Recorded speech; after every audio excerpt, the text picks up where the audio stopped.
Brian, you obviously have a long association with Weissach, the Porsche Research and Development facility just outside of Stuttgart, which you earlier mentioned. If I remember correctly, when we had a chat earlier, you also met Ferry Porsche at some stage at the factory.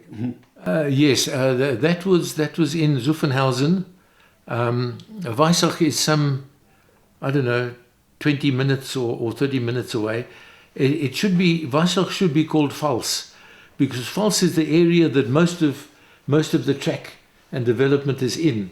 But it started off in a little area called Weissach, so they maintained that. But most of the track is in Pfalz. Super bit of information.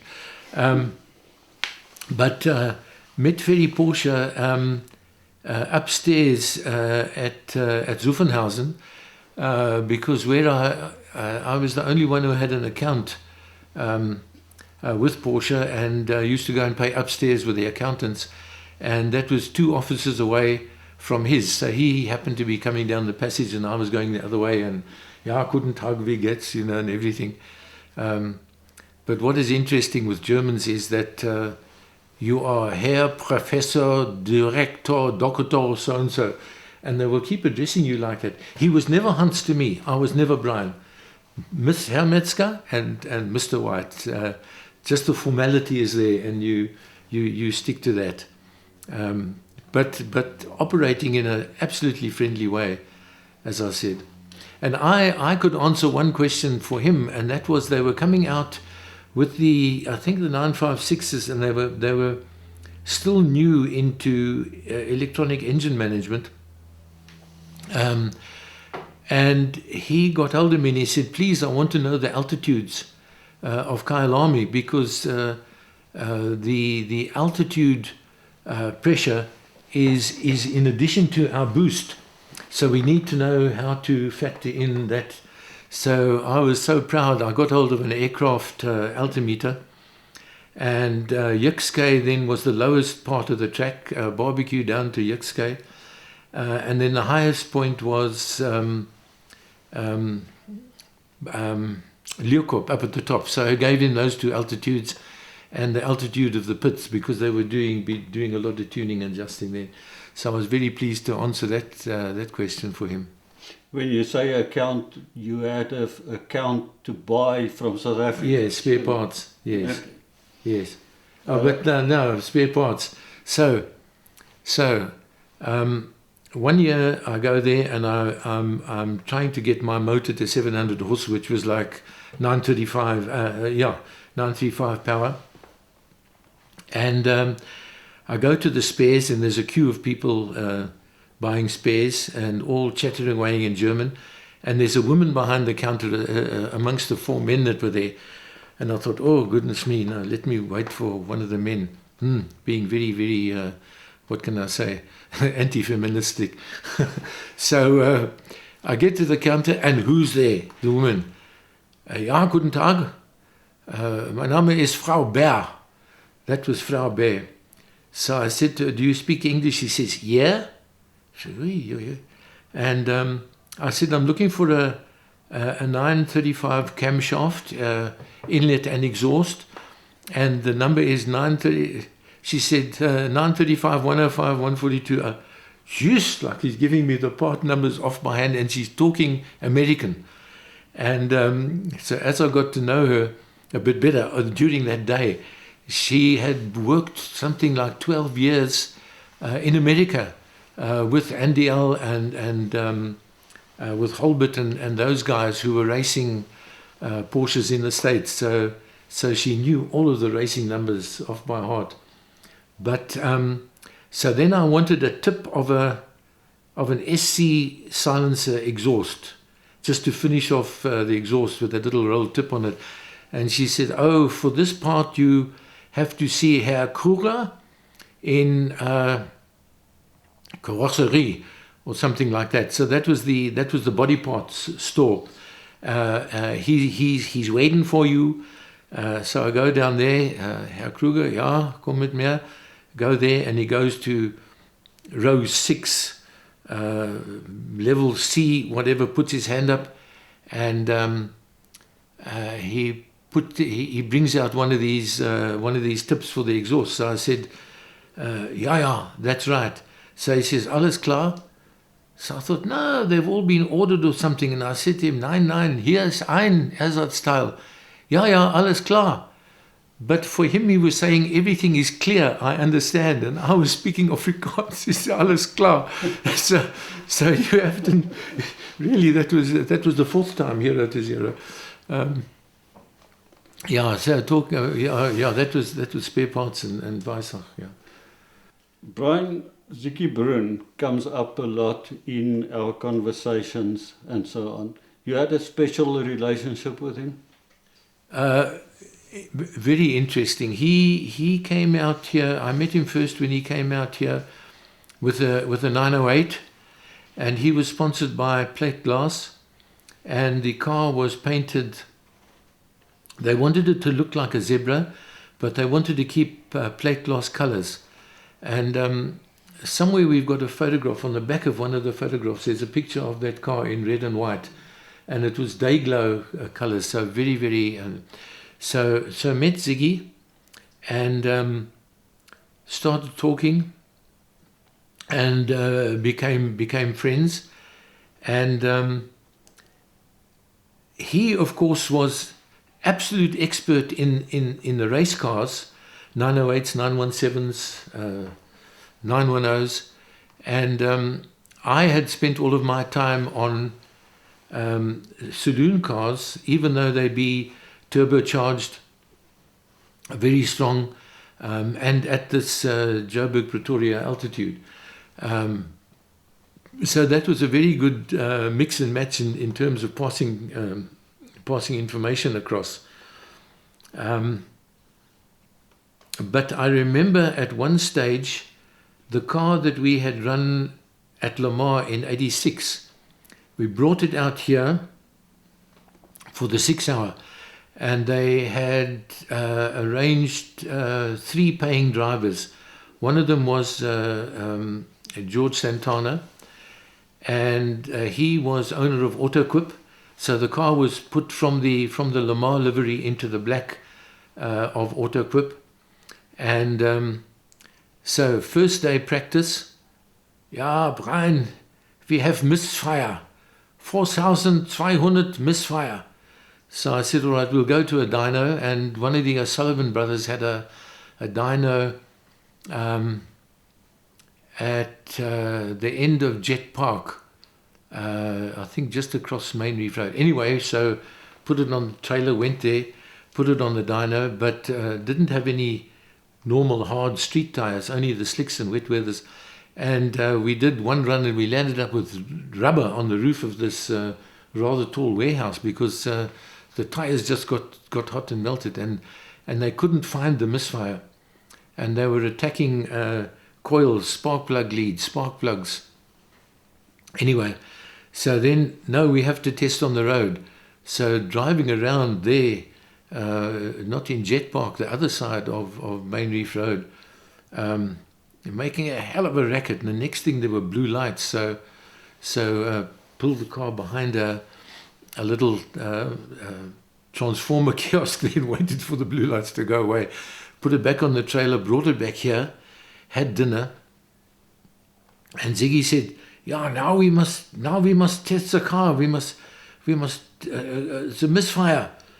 So, just see, we now take it out on the highway. I said, "Ziggy, we can't do this."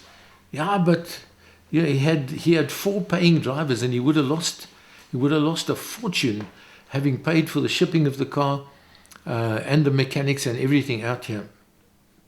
So we get out on the road and get to 4,200, and he says, "Yeah, you see, guck mal schnell, look there quickly, there's a misfire."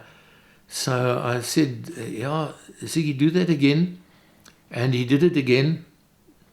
And I had that experience building my strong engines with altitude, that the injection systems as built in those days didn't understand that we were 0.2 bar down on atmospheric pressure. And I then looked at the boost gauge, and as the boost gauge started lifting, the misfire came in. And I said to him, Ziggy, that is a boost, that's a fueling problem. It's not a spark problem. Forget about spark plugs and all of that. This is a boost problem.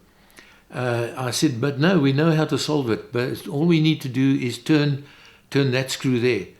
999, this screw you are never turning. The factory tells me this screw you don't touch. You must not touch this. So I said, Ziggy, listen, do you want to get this car to run or not? And still very anti. And I remembered that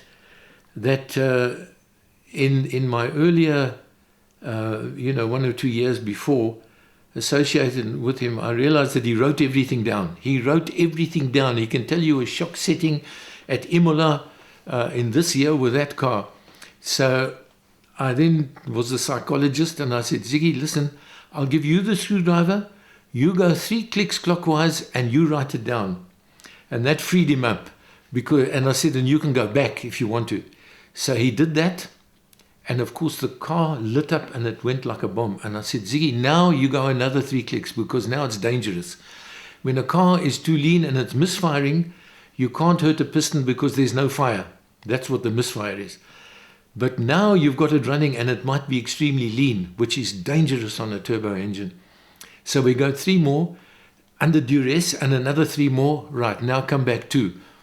So I was over the moon and I thought that was great. And we came back to have sweets after dinner. And I think I must have been looking for some compliments or something in front of the girls back here to tell me, oh, that's wonderful and da-da-da. Not a word. Just, oh, the factory. Why is the factory tells me not touching the screw? And now we touch the screw and it's all right. so the German of Ziggy came out in that. So very interesting. Brian, that ultimately led to your involvement in a Le Mans team, the pinnacle of motorsport, to 24-hour Le Mans, with a 936 Brun racing car. Yes, that in fact is the car I've just been talking about in the livery. When I started off, I said that we brought that car, that we brought the Le Mans car to South Africa after that Le Mans. But yes, the owner of the car wanted to enter it in Le Mans with a lot of enthusiasm and pushing by Ziggy. And Ziggy was to prepare the car, and they asked me to manage the car. And then Ziggy, the owner,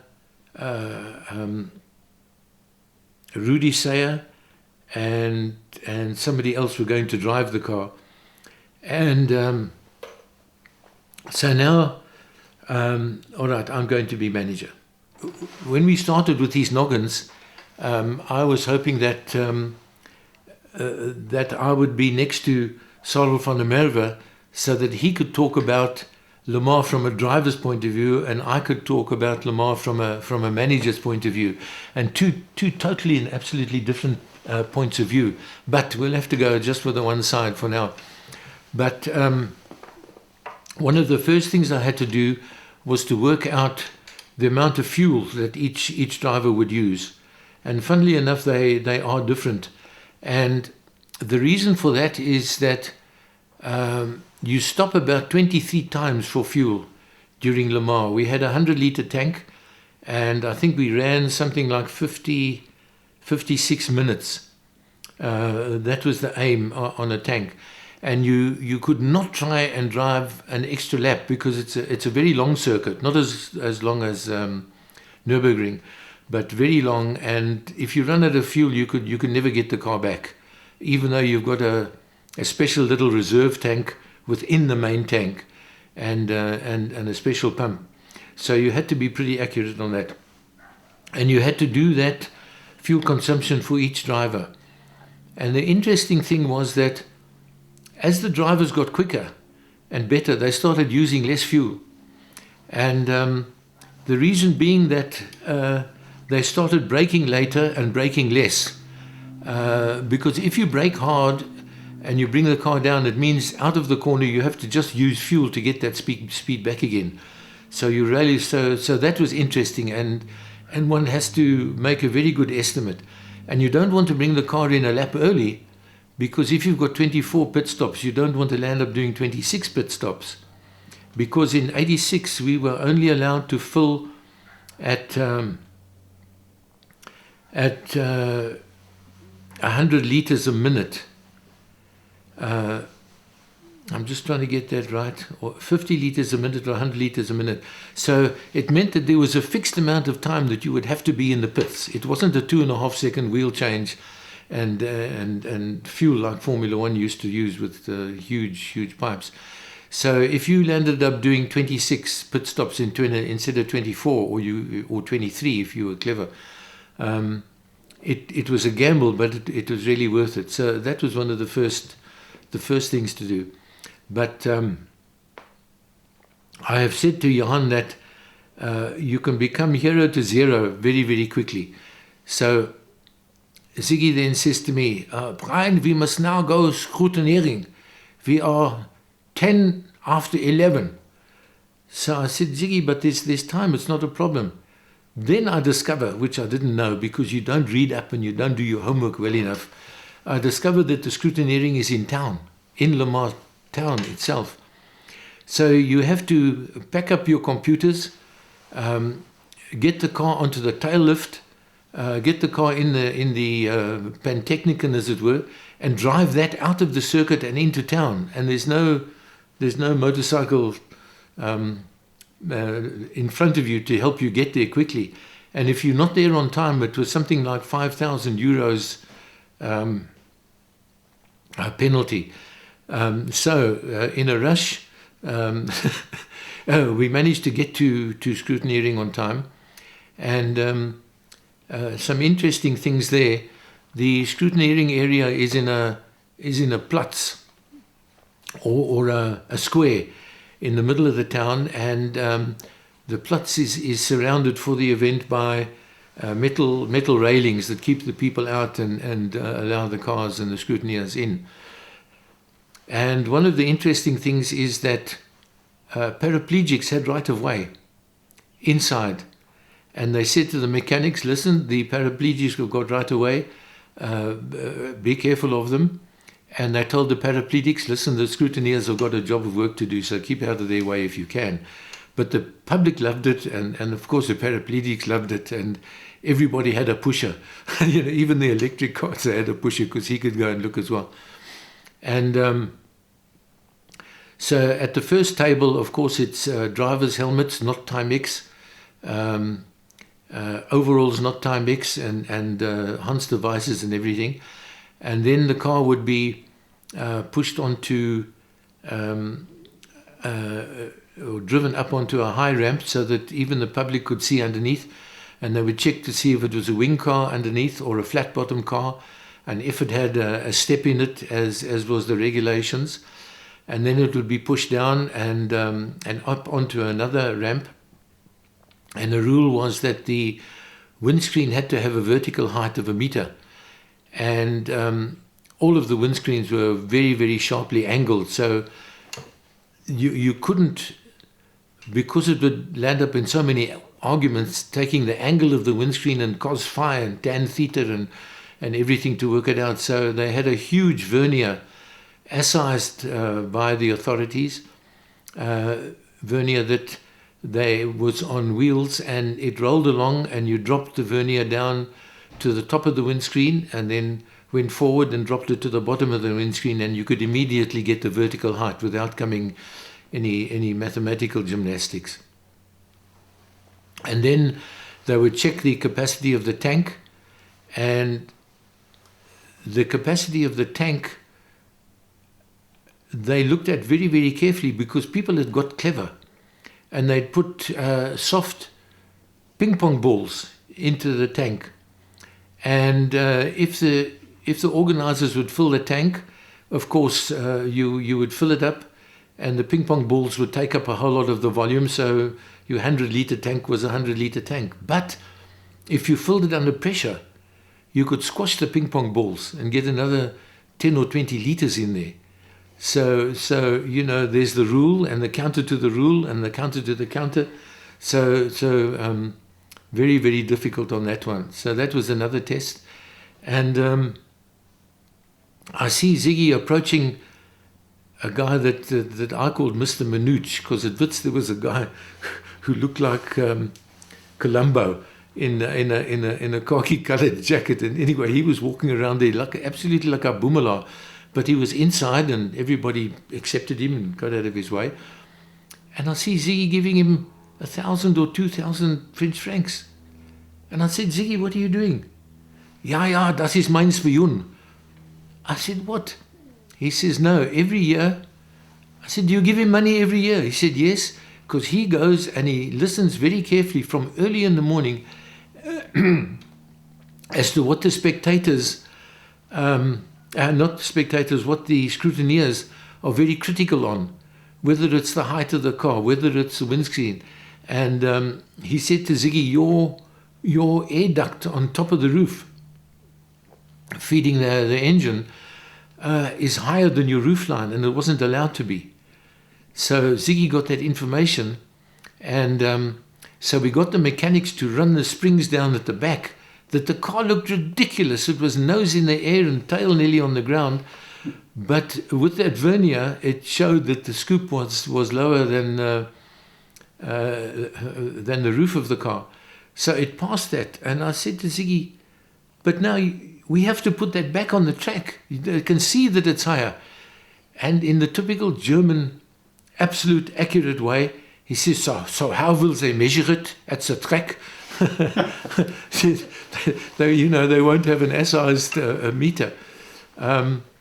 So that made, that was the first time, I said to Johan, 0 to 0, you're going to do scrutineering? Yeah, there's plenty of time. And if Ziggy hadn't had the experience, he wouldn't have told me, no, you're going to be late, and a big fine and excluded.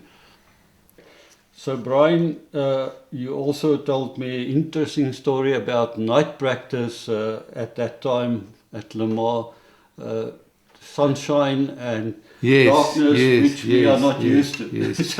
Yeah. So we had two fronts for the car, and they were just completely fiberglass fronts. There was no carbon fiber allowed in those days.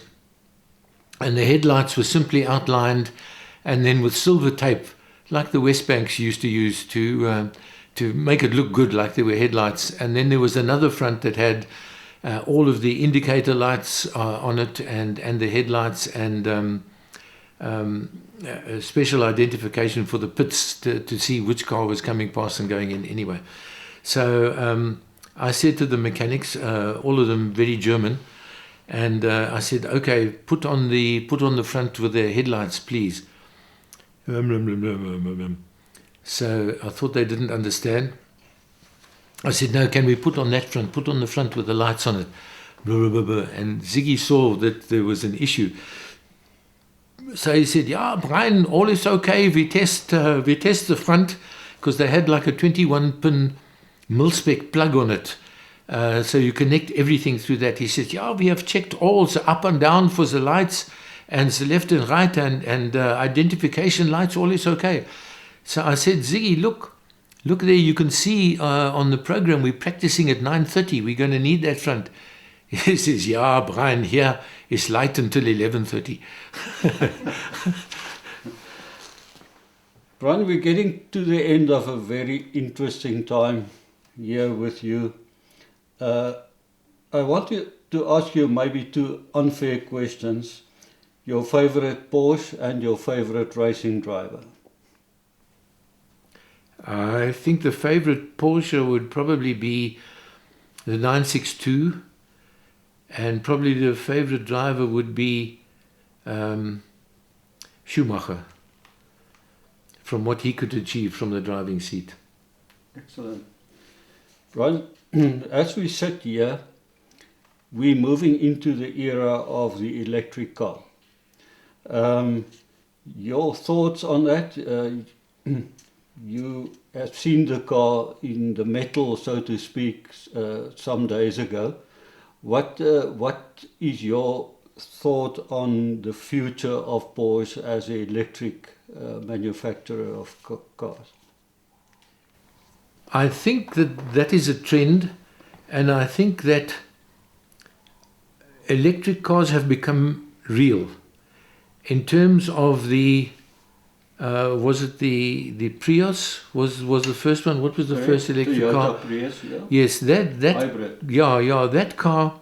Every film star had one to say that they had one, but there was a Mustang or a Corvette or something in the garage, and they were considered to be a joke. But the late developments on electric have been absolutely phenomenal. That it's making electric very real. The Formula One, to give you for instance, Formula Ones used to have a 200-liter tank, and they used to need that for a Formula One race. Then they found that the space of 200 liters, like a 44-gallon drum or a 200-liter drum, to find that space on a car was very awkward and very heavy. So they said, all right, we can have a 100-liter tank and we will refill at some time during the race. So that happened, as you know. Then it became dangerous with hoses coming off and all sorts of incidents. So if we compare the 200 liters needed on a Formula One race with today, where they are running in the region of 100 liters, maybe 105 or a bit less. So 100 liters, the rest being supplied by battery, by electric, if you like, and the lap times are quicker. And some of the regulations have been made a bit tighter. So it's absolutely incredible, first of all, for the greens, that now they are seen to be using half the fuel that they were using before and going quicker. And that is going to progress, and there's going to be so much outside influence and comment on battery cars. But as I said, they have become real. To have cars that can go that quick, and with no gearbox needed, and with torque and power instantaneous from the word go, and having a four-wheel drive with no prop shaft tunnel down the middle of the car is absolutely incredible. So I think the range is going to be the problem, and I'm sure the range is going to be solved via batteries and via space sooner or later. So I think that's a very, very clever move on Porsche's behalf to do that. And as I said, the cars have become real because they are powerful. They're no longer a joke. They're no longer something to appease a Greenpeace. You must have one. Brian White, thank you very much. It was a most interesting morning spent with you. All the knowledge that you acquired over the time, specifically on the Porsche side, very much appreciated. We thank you. No, I thank you for putting up with all of my waffling and carrying on. Brian, is there something that you have been involved with over the years that nobody knows or very little people knows about you? I remember that you actually designed the machine that feeds balls to people who practice tennis. That's Yes. a long description. Yes. In the early days, one couldn't patent a tennis machine because Dunlop had made a machine that shot out balls into 4 or 5 meter square bins, and they would then be calibrated as high altitude, low altitude, because of the outside pressure that would make the ball appear to be softer or harder. But like a fishing rod, you can't patent a fishing rod, but you can patent a particular reel or the way, or you can't patent a chair, but you can patent a way of hinging it.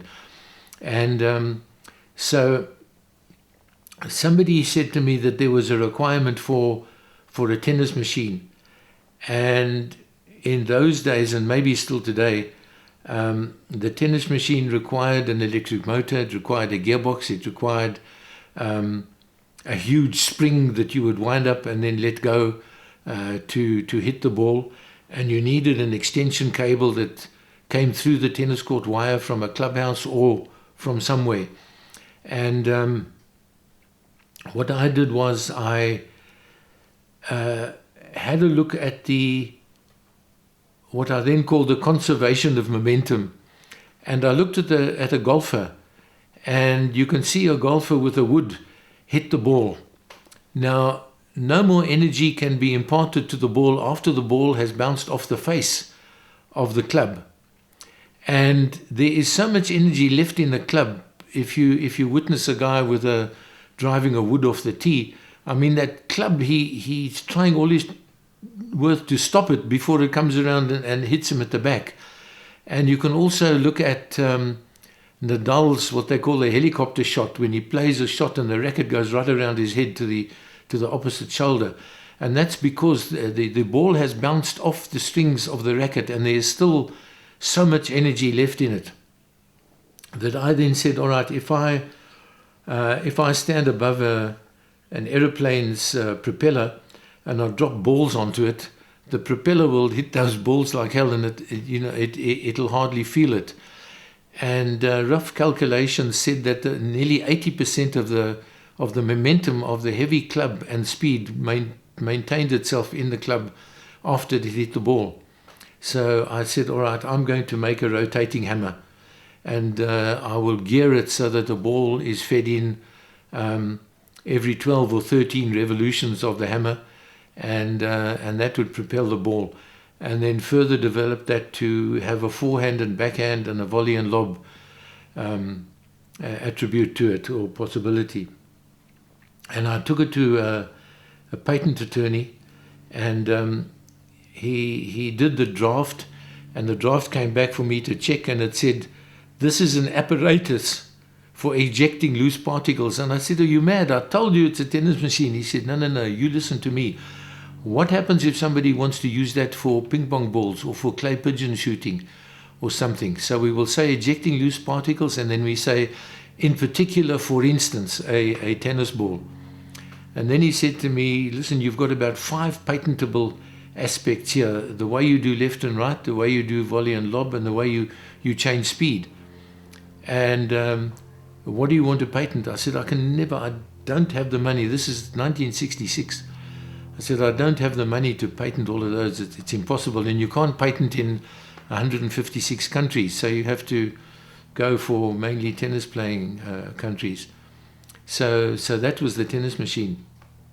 And the tennis fraternity loved the machine. It was very successful. It bought the property that this house stands on and paid for half of this house. So that was very good.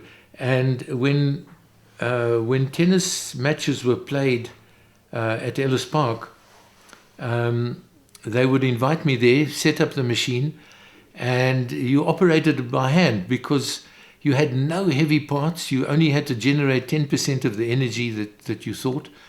And they would have Cliff Drysdale or one of the players, and I knew that I could direct the ball from tram lines to tram lines, and nobody can are fit enough to do that, especially if I make it a little bit quicker.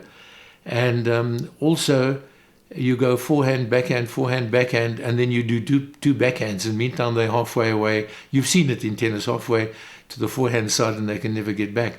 So the guy on the announcer said, all right, I'll get the crowd to start counting. Can he return 10 balls?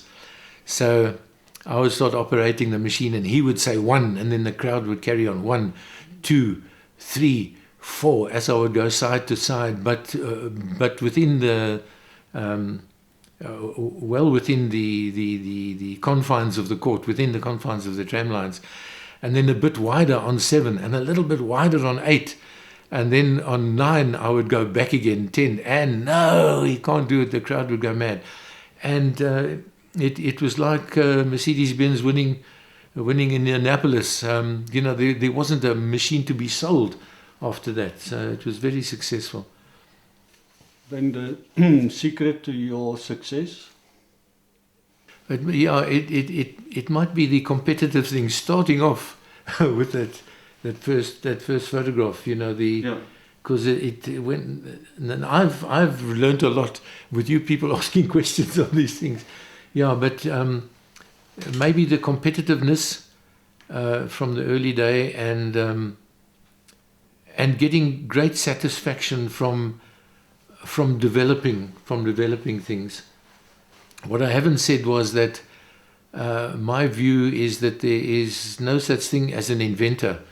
There are discoverers and there are developers. And the discoverers are somebody who drops a bottle in the laboratory and it turns to green crystals and it should always be red. And then following that and finding out why. And it might land up in something which is patentable, but they discovered that, they didn't develop that. And the developers are really the ones that that deserve all the kudos and that name. And you can look at television, how it was developed. It didn't land up like that. There was a need and it was developed.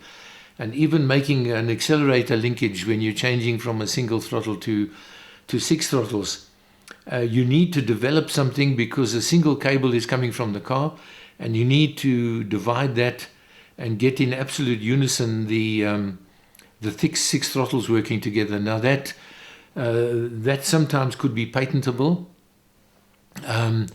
but that is a development, and the developers are the guys who deserve that.